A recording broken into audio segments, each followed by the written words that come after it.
Phil Tierney from Chester, Connecticut.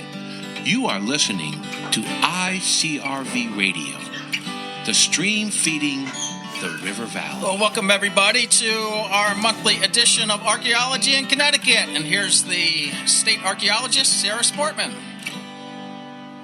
Hi, everybody. Welcome to our November episode of the radio show. We're going to revamp the episode that we weren't able to do back in August due to the power outage. So I'm joined tonight with my co-host, Scott Brady, the president of the Friends of the Office of State Archaeology. Hi, everybody. And our very knowledgeable guests, Dr. Ray Gould and Dr. Jacqueline Veninger-Robert. Tonight, we're going to discuss the Native American Graves Protection and Repatriation Act, better known as NAGPRA, which was passed 30 years ago, back in 1990. NAGPRA was a major piece of human rights legislation that dramatically changed the relationship between Native Americans and archaeologists in the U.S. And it also fundamentally altered the way most archaeologists think about Native American human remains and funerary objects, which were once a major focus of archaeological research in the U.S.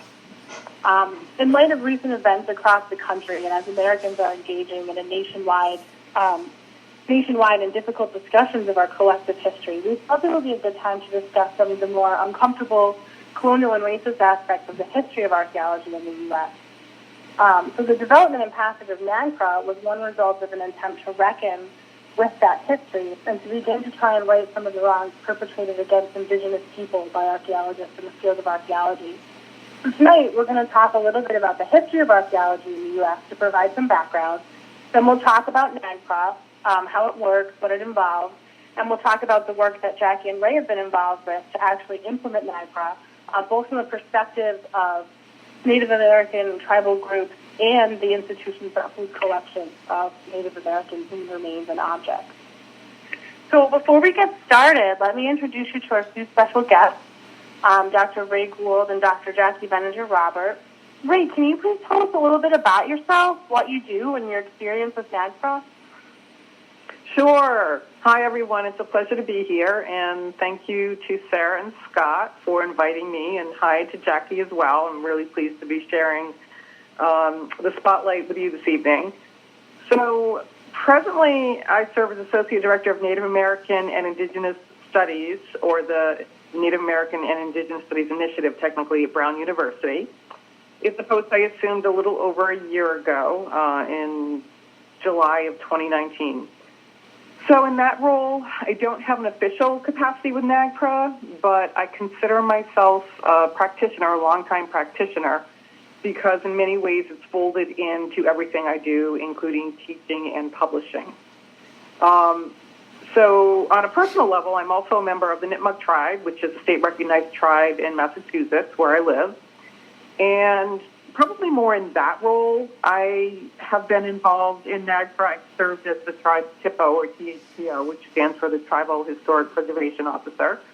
I started that role probably back in 2000, and I was pretty much just tagged to serve in that capacity because I was, I think, the only one who was actively involved with the tribe who had any training in archaeology at all, and that was simply at an undergraduate level, and I'd done a field school and taken some classes.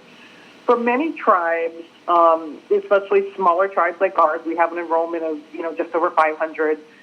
The people who often serve as the THPO often serve as the NAGPRA representative. So that was kind of my first introduction to it. I did not know much about the law at all. I knew it existed. So it was just kind of, thrown my way. And when you're asked to assume this really important responsibility of getting ancestors and their belongings home, you really don't have an option to say no. So that was how I learned about NAGPRA, by being asked to take on that responsibility. And I also have worked, I call it NAGPRA from the other side. So in addition to the work that I still do for my tribe, we just actually had a big reinterment of 55 boxes of material about a week ago. I have also served in an official capacity for what is defined in the law as a museum. So it was an academic institution repatriating ancestors. And I took that position in 2010 after completing graduate school, and it was as repatriation coordinator for UMass Amherst. It definitely had its challenges. I was able to help facilitate several repatriations. I worked with tribes from across the country in that role. And one of those actually involved a number of tribes from right here in southern New England, and it resulted in the reinterment of over 100 ancestors. And it had been going on for a number of years. It was a 15-year process. So, I'll just kind of underscore again, and I'm sure we'll talk about it later, that oftentimes these consultations take years, if not decades. So in addition to those formal capacities of working for the tribe and working on the institutional level, I've also presented, lectured, and published about NAGPRA. I've been actively involved with the National NAGPRA program in Washington, D.C. I worked down there for 3 years for the Advisory Council on Historic Preservation and had a lot of interaction with the National NAGPRA program. So while I don't currently have an active role at Brown University, I do offer, kind of high-level support and advice to the staff who are directly responsible for it. So that pretty much sums up, in a nutshell, my involvement with this law. Yeah, thank you. I know that you've had a ton of experience, and I think you'll be able to bring a lot of great insights to this conversation. Jackie, can you tell us a little bit about yourself and what you do? Yeah, hi, good evening, everyone. And I would just, echo what Ray said, and, thank you so much, Sarah, for inviting me to participate in this conversation, and hello to Scott and to Ray. And I would just add that, Ray has been, I think, a source of knowledge and support for a lot of NAGPRA practitioners, in the New England region. And, I've certainly valued, her as a colleague and her as a source that I can go to for help and guidance, as we all sort of work together to try to undertake what is really quite a complex federal process for compliance with NAGPRA. I am the NAGPRA coordinator for the University of Connecticut. So I am responsible for facilitating NAGPRA compliance across the University of Connecticut system. I report to Sarah, so I work in the Office of State Archaeology and the Connecticut State Museum of Natural History here at UCONN.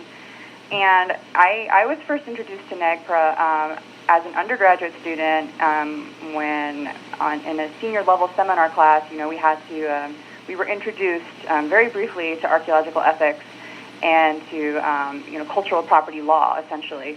And it was a very broad brush overview of, what these laws were, how they work, and what our responsibilities are as archaeologists to see them through. Beyond that, my career as an archaeologist took me in a variety of different avenues, but the application of archaeological ethics and its importance in the practice of archaeology and anthropology has always been something that I've been passionate about and something that I've pursued.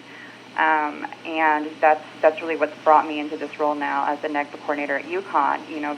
Previously I have had experience working with tribes, locally in southern New England, helping to facilitate NAGPRA, for tribal nations. So I think, that experience maybe has given me somewhat a unique perspective that perhaps other NAGPRA practitioners haven't, had the opportunity to be part of, which is that, I facilitated NAGPRA both from the institutional perspective and responsibilities, and also from the tribal initiative as well.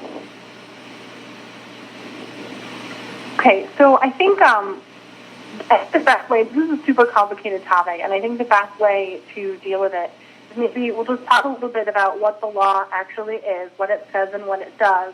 And then I think maybe we should bring it back around and talk about some of the background of anthropology and archaeology and kind of get at some of the historical context to kind of help people understand why this law was necessary and why it was eventually passed.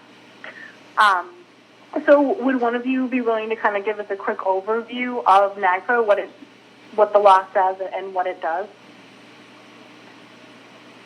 Yeah, hi, it's Ray. I can start, and then I'm sure Jackie will have some things to add. So as you said, it's a federal law. You said it was 30 years old, so it was passed in 1990. And I would like to underscore that it's a process. So what that means is that there are certain things that institutions that receive federal funds are supposed to. do in terms of this process if they have any holdings that could be identified as the materials that are defined in the law. So that, by it being a process, means that there is no guaranteed outcome. So even though when we think of NAGPRA, we think, oh, repatriation, and that is the goal. I think we'll, as we get into some of the complexities about this, we'll see that isn't always the goal of every institution or every individual, I should say, that is responsible for working with NAGPRA. So, when I talk about this, I actually go right back to the National NAGPRA website, and I would encourage people to just do a Google search of National NAGPRA, and the website is super user-friendly, or at least I think it is, and it's really, really informative, and they even have a glossary. So when I'm teaching about this topic, I actually go back to the language of the law, and it's so it provides this process for determining the right. So when we throw in the word right, we often think of, and it's often discussed as a human rights law, right? So for determining the rights of lineal descendants, Indian tribes, and Native Hawaiian organizations. And that's really important to think about that very specific language, because a lot of times people think NAGPRA equals tribes, and certainly it does. And I'd like to also clarify that when we say Indian tribes, we mean as defined by the federal government, so federally recognized Indian tribes. One of your questions, which we'll get to later, is, is there a process for non-federally recognized tribes like mine? And there certainly is. But as the law is written, and when they say Indian tribes, they mean federally recognized. Lineal descendants, right? So there could be people alive today if we go back to the Indian Wars that, in theory ended in 1890 in terms of, the on the battleground type of wars. My great-grandmother was born in 1898.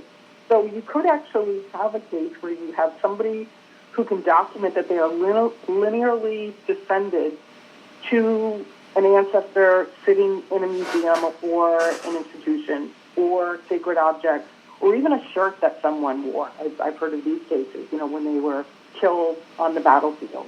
So they're actually called out first. And then Native Hawaiian organizations, and that's important because Native Hawaiian organizations do not have the same standing and are not actually the same as federally recognized tribes. So the fact that they were written into this law is important. Otherwise, they would not technically have the same rights. So Jackie, and then the only other thing I would want to say is, so there's 5 categories of objects, and I'm struggling for language here because I hate using the word objects, but it is used in the law, that the lineal descendants, Indian tribes, or Native Hawaiian organizations can repatriate human remains, which I prefer to use the word ancestor, funerary objects, and there's 2 categories of those. I'm leaning more towards using the word belongings now, although the language in the law is funerary objects, sacred objects, and objects of cultural patrimony with which they are culturally affiliated. And cultural affiliation is definitely probably the most hotly contested aspect of this law, and also probably, I would say, central. So, Jackie, I don't know if you wanted to explain other elements of like what the law is and how it unfolds. Yeah, I mean, that's a great, I think, summary that you provided, Ray. I think the only thing I would add is this, like with any law, there are avenues for interpretation, and the way NAGPRA works in practice versus the way it should work in theory can often be 2 very different things. And I think you, Ray, have spoken and written quite pointedly and appropriately about this concept of institutional will, and that a lot of how NAGPRA is practiced and how the process is followed is, are the institutions that have these NAGPRA obligations, how are they choosing to interpret those nuances of the law? And there's also an argument to be made that these nuances are not necessarily as apparent as some institutions may argue that they are. And implementing a law is quite a complicated process for something that should seem like quite a simple matter. It is incredibly complicated, and as you mentioned, Ray, it can take a really long time for the returns to happen, for the repatriations to occur. And I guess the only other thing I would really add too is, in terms of what the law is and what the function is that it is to serve, and what it can accomplish, is I think NAGPRA, what it's about is providing tribal nations or Indian peoples with the agency to make decisions regarding the management and practice of their culture and beliefs. And that's something that has been ignored and that has been denied from certain groups of society, throughout, since the arrival of Europeans, arguably. So I think, the Congress has recognized this, and they're seeking to, take the first steps in making reparations for those injustices. Yeah, those are some really, really good points. So, while we're sitting here and kind of thinking about what this law is, I might want to take a minute to just reflect on this term that I pointed to, cultural affiliation. And, thinking about the overall law and some of these complexities, and I would say certainly compromises in the language of the law is, is how we define this. So the law defines it as a connection between, the artifacts, the ancestors, the belongings that may be sitting in a museum or an institution and a modern-day tribe. So when you look at the definitions of some of these, for example, when you look at the definition of, sacred items, the language of the law says, specific ceremonial objects needed by traditional Native American religious leaders for the practice of traditional Native American religions by their present-day adherents.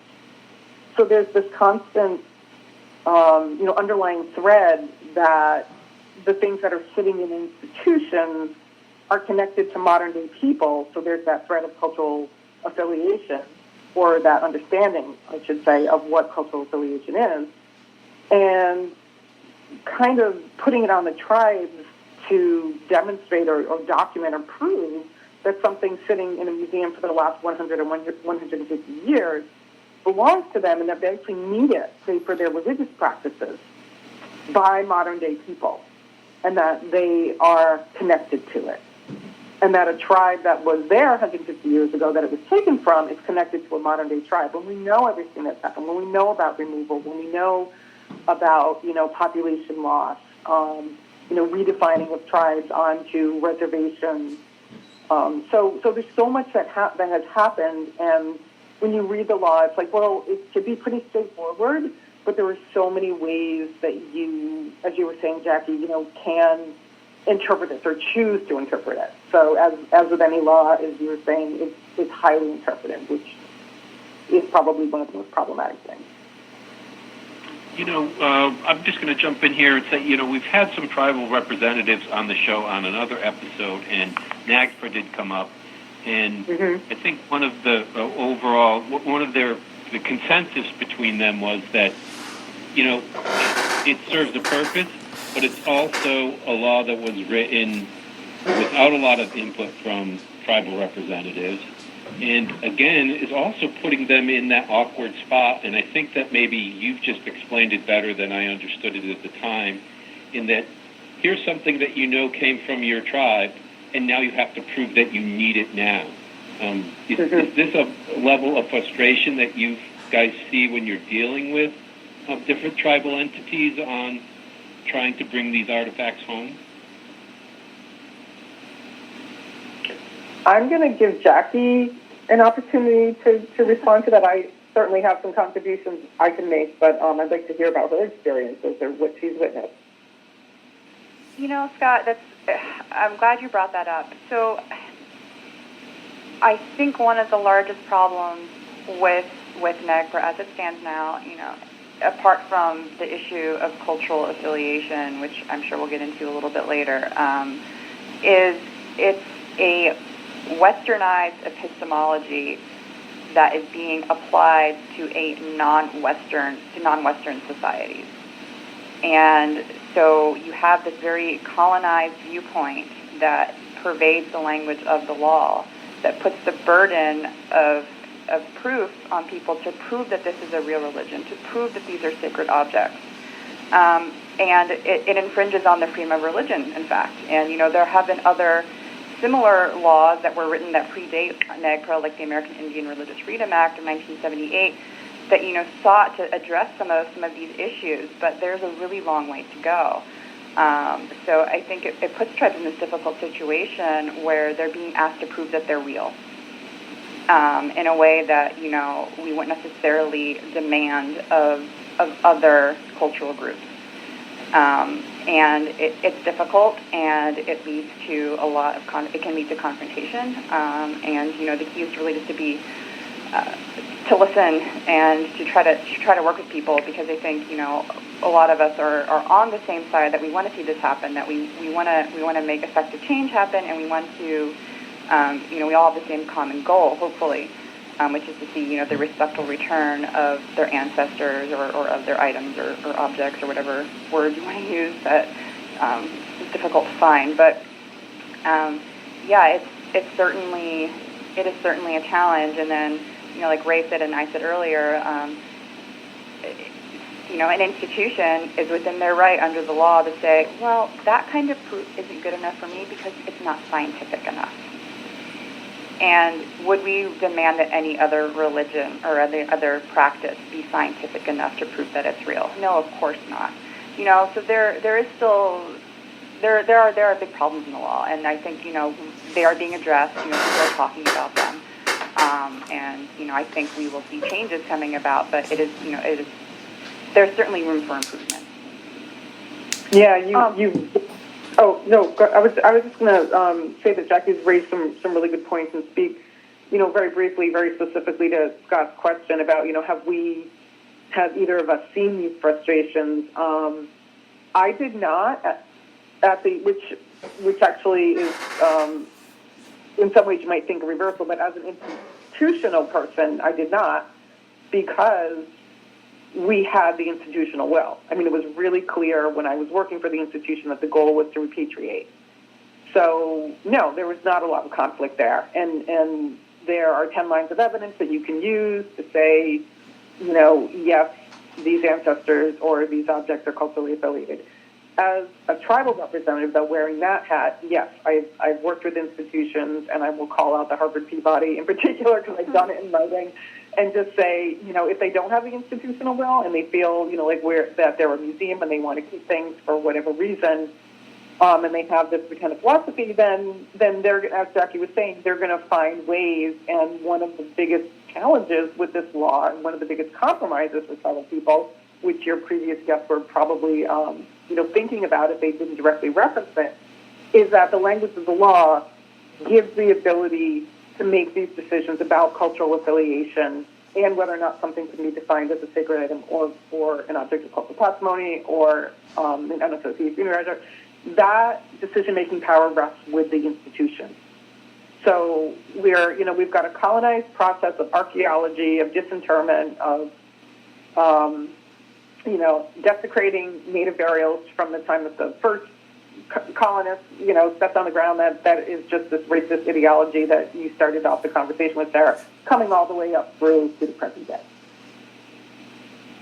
Yeah, I know, Sarah, you're trying to bring up another topic, but I would just, add really quick, too, that when I was, I should mention that, the University of Connecticut, I haven't had these experiences in dealing with NAGPRA cases here. The UCONN is very committed to our NAGPRA responsibilities and to making sure that, we collaborate with tribes and that we partner with them every step of the way and make sure, that these items, that their ancestors are returned to them. But I have seen in other institutions, locally, that is not necessarily the case.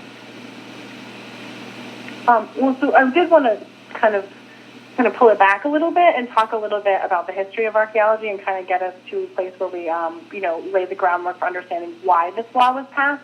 But it's sort of a bridge to that and thinking about what we were saying about cultural affiliation. We've talked a lot on this program over the last couple of years about the history of this region of southern New England and the colonial period and how the Native groups in this region were impacted by European settlement at a very dramatic level, very early, a lot earlier than some other tribes in other parts of the country. And I was wondering if that history, the really long span of colonialism and the very kind of dramatic way that it played out with the Pequot War, does it make it more challenging to make those things like cultural affiliation in this region than it does in some other areas?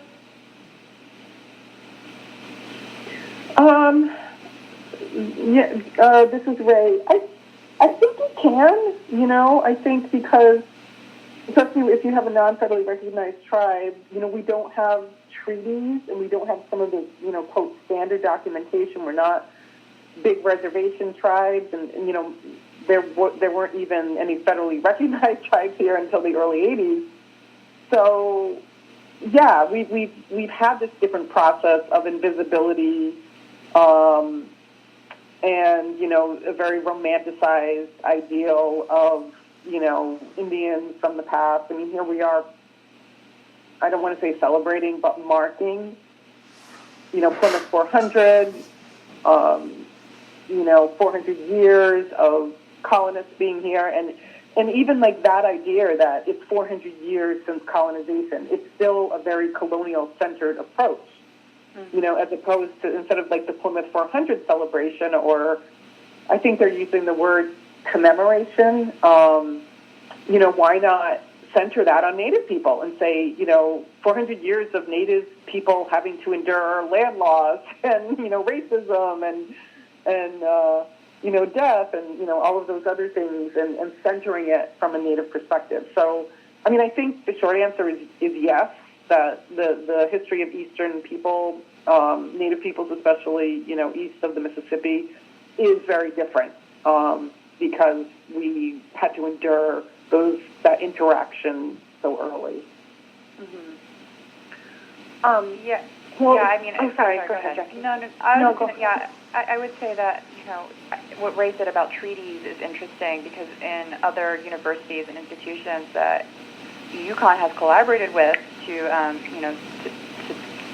the NAGPRA process is one of the first questions out of their mouth is, well, what treaty are you using for, geographical location or for geophysical proximity? And I'm just like, what do you mean, what treaty? Because like Ray said, it's just not something, because colonization happened here at such an early date and because of the way that removals happen and because of the, the terrible, essentially, genocide that happened as a result of the Pequot War and other, Indian wars, that we don't, the proof that tribes, or that institutions look for in the Midwest or out West, which is mainly treaty boundaries between the United States and tribal nations, we just don't have that here. And so I think it's particularly challenging when you have an institution that has, ancestors from Connecticut or from New England that is trying to find a way to repatriate it, but the lines of evidence that they're used to dealing with just don't exist. And I think that is a barrier to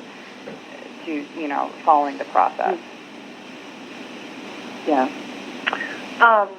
So, I think the history of this region, we've covered it a lot in pretty great detail, but I want to talk a little bit about kind of our nation's history and the way that the development of archaeology kind of paralleled that and how that fits into this whole discussion, just to give people a background who might not necessarily know a lot about the history of archaeology. I think that many people, if they just think about archaeology, they think about artifacts and they think about bones. And I think that comes from this long tradition that archaeologists in this country have of digging up graves. And I think that, this started, with the earliest days of colonialism. People started digging up Native American burials out of curiosity, to learn about people and also to leave and to take things from them.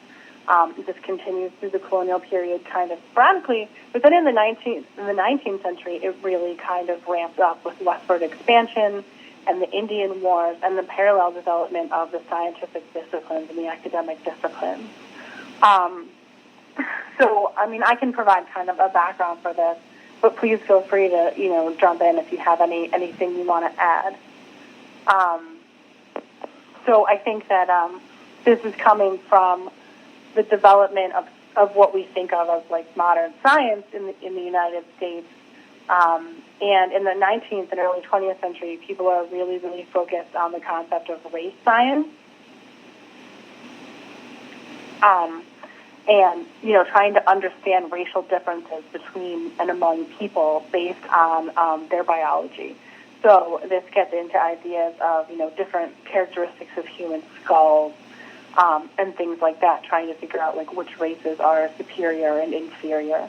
And so there's a desire to study human remains to validate existing ideas about the racial superiority of white people and the inferiority of everyone else. And this is really important as, white Eurocentric nations like the United States are going out and colonizing more and more of the globe. During the 19th century with westward expansion in the United States, this really kind of ramps up. And there are lots of wars, the Indian Wars, as we move west and basically try to eradicate Native people and move them out of the way to make way for settlers who need land. And there becomes an institutionalized push to collect these human remains, right? In 1868, the Army Surgeon General orders the collections of human remains for study off these battlefields for collection. So thousands and thousands of bodies are collected and right off the battlefield, along with their material and possessions and things like that as well. And there's also, at the same time, this kind of parallel myth of the vanishing Indian, quote unquote, where, Native people are supposedly disappearing, and there's this romanticized view that we need to collect and study and display the remains of these cultures because they're destined to die out. It's also paralleled with these kind of world fairs and live exhibits and Wild West shows where people can go and see real live Native people before they're gone. And all this kind of plays in together, and this sort of results in the beginning of these massive collections of human remains. Go ahead, Ray. I was just going to say that's a really good summary of like 400 years, and as much as you can do in these few minutes. And I would point people to a couple of resources that I've used in the past. I mean, it's dated now; it's from 2000, but I still reference David Hurst Thomas's book Skull Wars because I think it's a fairly useful history of American anthropology and archaeology, and that's exactly what he's talking about. Kind of these wars for land, for territory, for dominance of this place, but also of people and stuff, and it became these wars or that involved the actual collecting of skulls, as you're saying. So it's pretty graphic in some places, but it's true. And I've also used, again, it's a dated film, but it's a BBC film. So I like the fact that it's not produced in the U.S., but it's called Bones of Contention. And that's also a useful film if people can find it for kind of understanding the development and the passing of this law, and how it also has some problems. So I just want to share that to add to your summary. Yeah, and I think that for a lot of young people coming up through archaeology, less so now, but maybe more when we were all younger, this whole concept was sort of an abstract thing, and it wasn't a thing that we learned about in a lot of detail. I don't know if that was your experience, but for me, I kind of understood, sort of peripherally that archaeologists were going out and digging up graves as part of their quote-unquote research for years, and it was just sort of something that they did. It really kind of struck home for me just the scale of this and, just the pointless cruelty of it in many ways. When I was really, it was in the late 90s, I was in undergrad, and I had an internship at a large state museum facility, and I was working with the woman who was doing their initial kind of NAGPRA inventory. Her job was basically to go in and get a sense of all of the materials that might fall under the law that the institution held, so they could sort of start this process. And this would have been probably about 98 or something like that, so about 8 years after the law was passed. And she was giving me a tour of the collections, and we went downstairs into this huge storage room, you know, like almost warehouse size, and there's just shelves and shelves and shelves and boxes and boxes and boxes. And she told me, you know, there's a person in every one of those boxes. Wow. And it really kind of, you know, it really struck me. I mean, hundreds and hundreds of people just on shelves. And, you know, as like a young archaeologist, it really kind of like hit me in the gut, like, what was the point of this, for one thing, and for another, like how just horrific and cruel. So that was sort of like my first experience, kind of really understanding what this was about and why it was so important. But, you know, I'm sure that everybody kind of comes to terms with this aspect of archaeology kind of in their own way, if they come to terms with it at all. I think it's especially cruel when you consider a lot of the... Speak up, Scott. Oh, I'm sorry. I think it's especially cruel that when you consider a lot of the Native opinions on, or beliefs on the importance of remaining, you know, being buried and being left in that place and being one with that area and that space and that earth. To take them all out and box them and stick them in a warehouse must have been very traumatic for the tribes that watched that go on in areas where they lived. Absolutely. Maybe add some, you know, a little bit of context to, you know, what the scale and the scope of what we're talking about. So, I mean, you know, to date, just shy of 200,000 individuals have been identified since NAGPRA was passed in 1990. And it's an ongoing process, right? That's what's been identified and reported so far. And that's only from institutions that have to comply with the law. So, right, the amount of people that were disinterred, it's mind-boggling. Yeah, and I think that another thing is, you know, when this all first happened, I mean, if you watch the film Balloons of Contention, which is very, you know, kind of contemporary with the law, pretty recent after it's passed, they're interviewing these scientists who are talking about, you know, how devastating this is to archaeology and to science, how it's data that they're taking it. One woman compares it to, like, you know, burning books and that kind of thing. But the truth of the matter is, you know, no matter how you feel about this, and, you know, most of this stuff, most of the material, most of the human remains, most of the objects, that no one ever even looked at them. I mean, apart from the fact that it's a horrific thing to do, it was also an incredibly pointless thing to do because, you know, museums basically just hoarded these collections, like they hoard collections of everything else and just left them on shelves. Right now, people never even really studied them in many cases. It was really just to, like, have them. I think, at least that's been my experience. Yeah, I think it's a combination. I mean, if you listen to Doug Owsley talk in that film, you know, he is talking, and I always, you know, maybe reluctantly, but also, you know, as an educator, I acknowledge there are things that you can tell. I mean, is there data? Is there science that can be used to, you know, better understand the lives of these people? Yes, definitely. I mean, there's archaeology that can be applied, or archaeological analysis. But should it be done? You know, if the descendants of these people, you know, clearly don't want that done, you know, that's where we get into the realm of, you know, this being human rights law, I think. And that we're not just talking about the individuals whose rights were violated because their graves were desecrated. We're talking about the rights of their descendants as well, you know.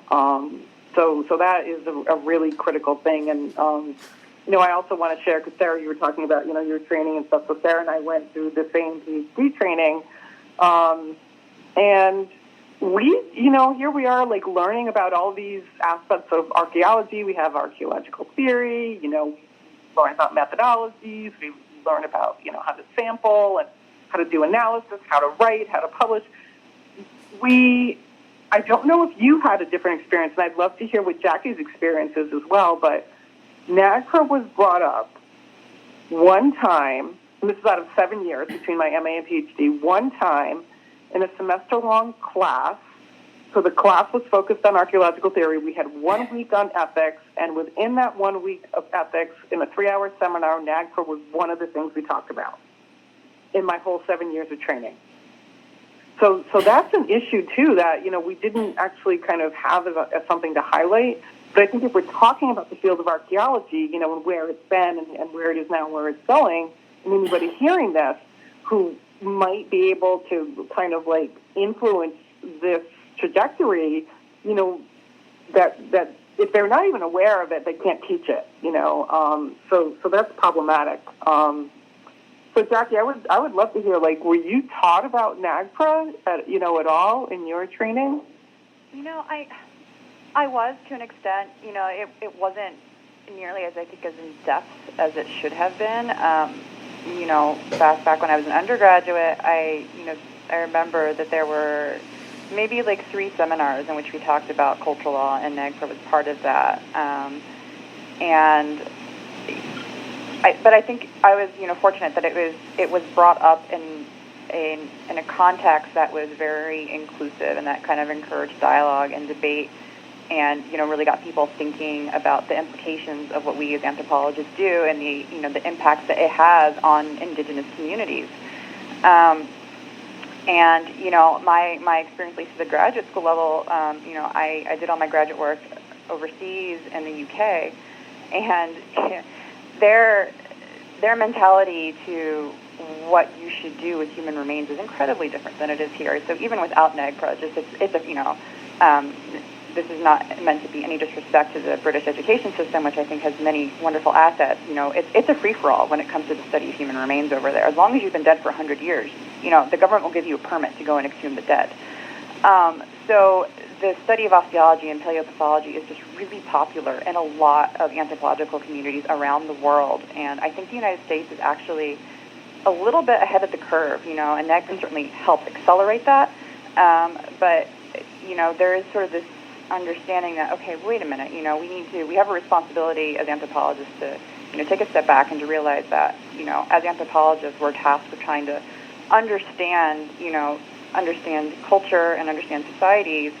So we really have a responsibility to listen to those societies that are extant and that are here, and they can educate and they can share their knowledge with us about their culture, and about what they would like to maybe see happen, in the scientific community.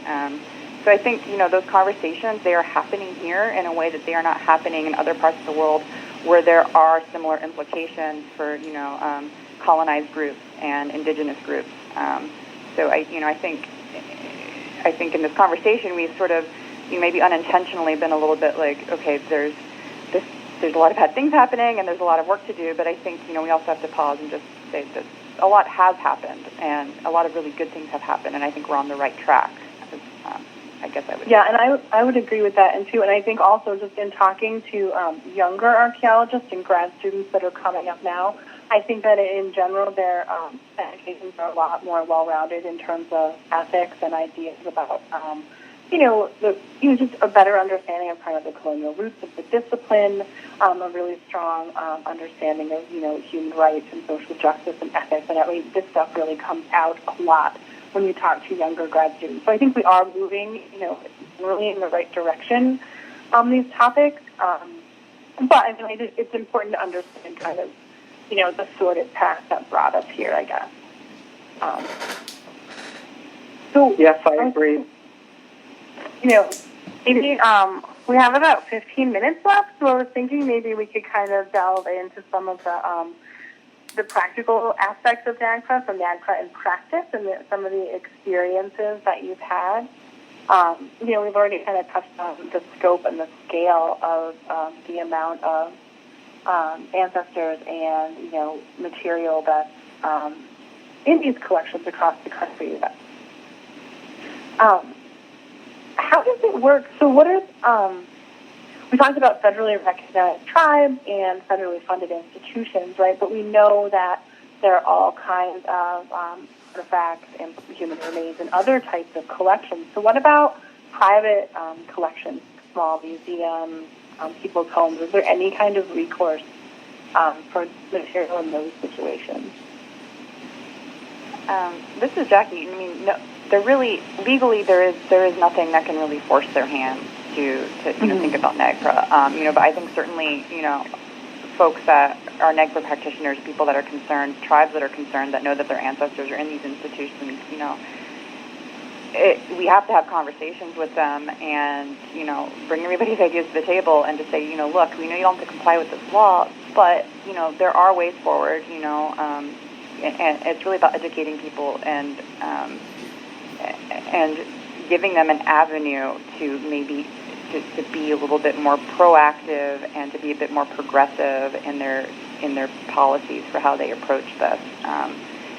So there are certainly institutions that don't have to comply with NAGPRA that they do work with tribes and they do repatriate ancestors and objects, but there is nothing in the law that demands it.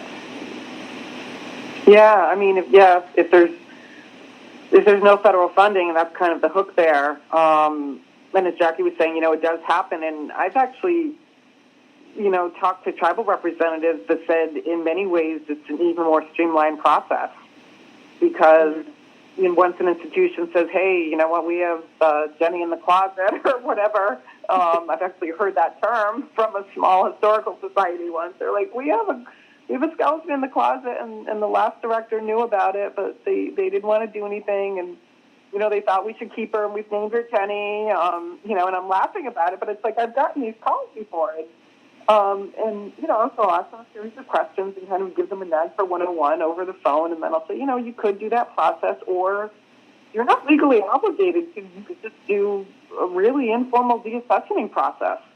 Mm-hmm. And, if you feel comfortable and, kind of do an informal consultation based on, where you are and where this individual is from and just return her.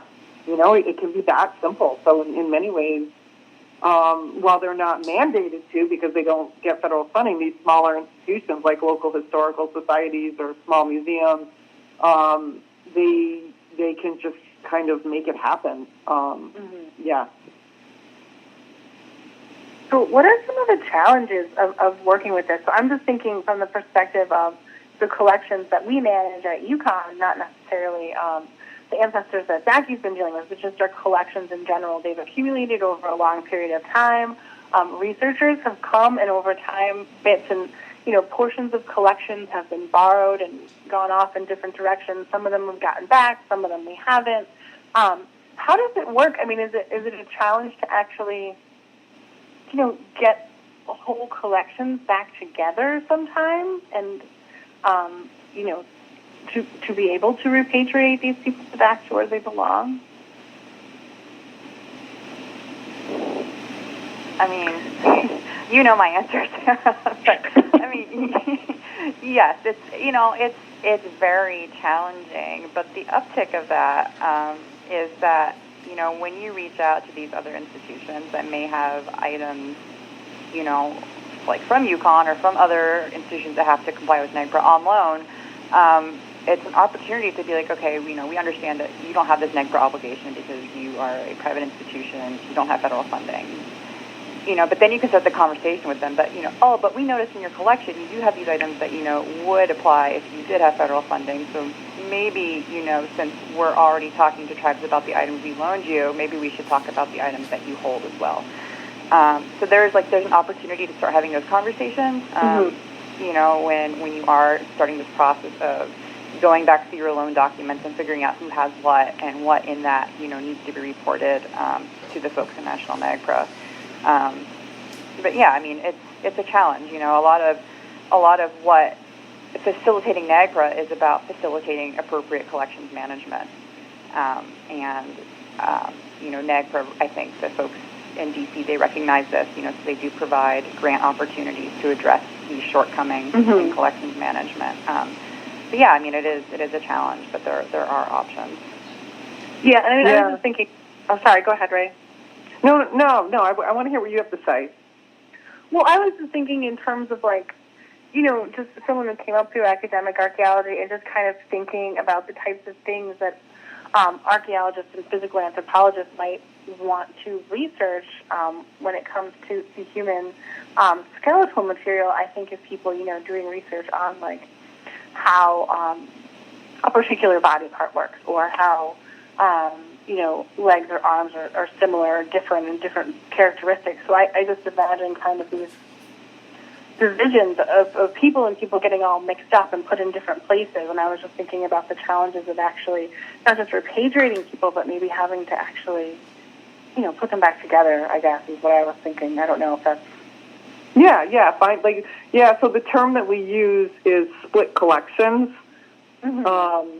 And we haven't mentioned this yet, so before we run out of time, I want to let anybody out there know who, is involved either on the tribal level or the institutional level, or, somehow engaged about the NAGPRA community of practice. So if people just do a Google for NAGPRA community of practice, they will find the website. It originated out of University of Denver. Ann Kotamati got an IMLS grant a couple of years ago, and we met for the first time about a year and a half ago. It was March of 2019. It was about 40 or 45 of us that actually, went to Denver to meet and just to talk for 2 days about how do we support each other, how do we, do this type of knowledge sharing. A person might say, hey, I'm in an institution and I have this very challenge. I've got pieces of individuals. I know that it's not the whole, I hate to use this term, but the whole collection. There's pieces over at Museum X, 10 states away. How do we deal with this? So it's knowledge sharing, and it's practitioners, who have done this work for decades, down to people who are just starting, who are like, I don't even really understand the law fully yet, and it's like tag I met.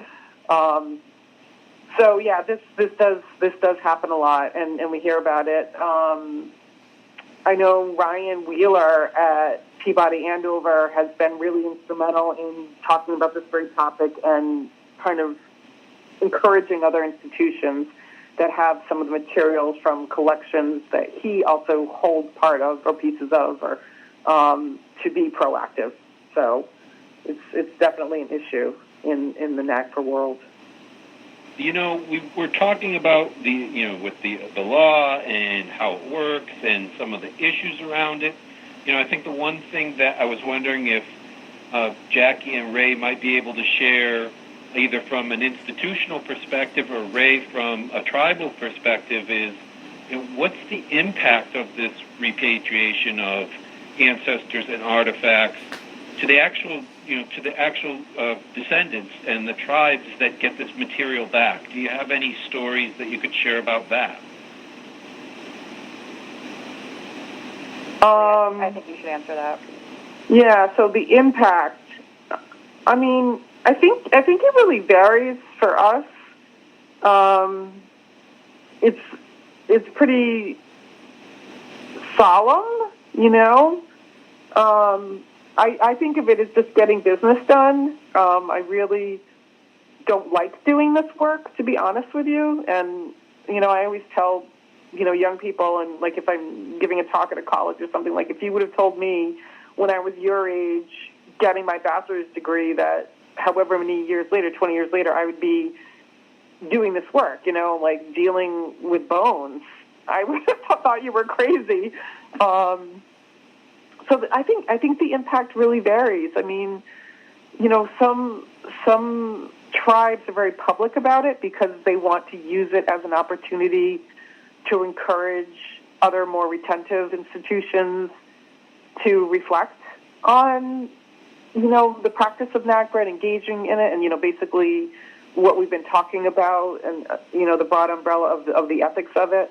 And for us, it's a very quiet, private thing where, I just want to get in there and get it done and, not really think about it in terms of,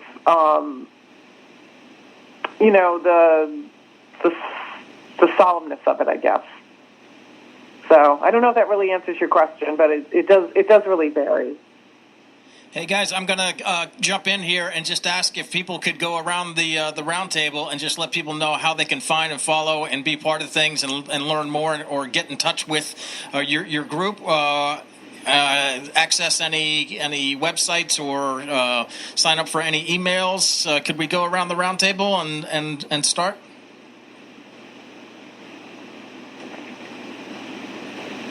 Okay. Yeah, I'll just start with the Office of State Archaeology. We have the website at UCONN. It's osa.uconn.edu, and we also have a Facebook page where you can follow us on an Instagram as well.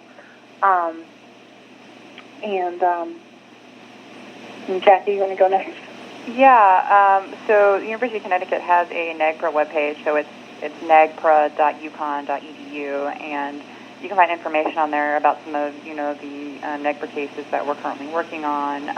You can find links to, other relevant documentation, and also the National NAGPRA program. You can find links to the law and to the regulations, and, contact information as well.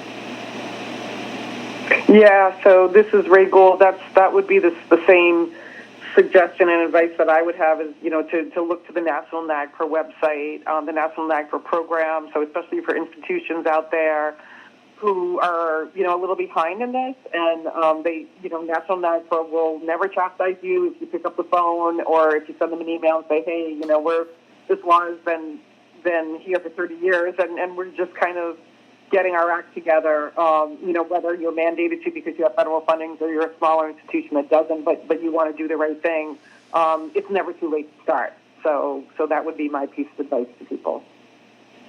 Yeah, and if anybody's interested in the Friends of the Office of State Archaeology, we have a website, FOSA, FOSA-CT.org, or a Facebook page, Office State Archaeology, Connecticut, and we'll come right up.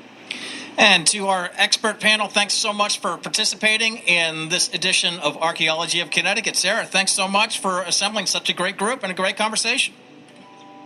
Thanks, Dave. I hope everybody goes out and votes if they haven't already on this election day.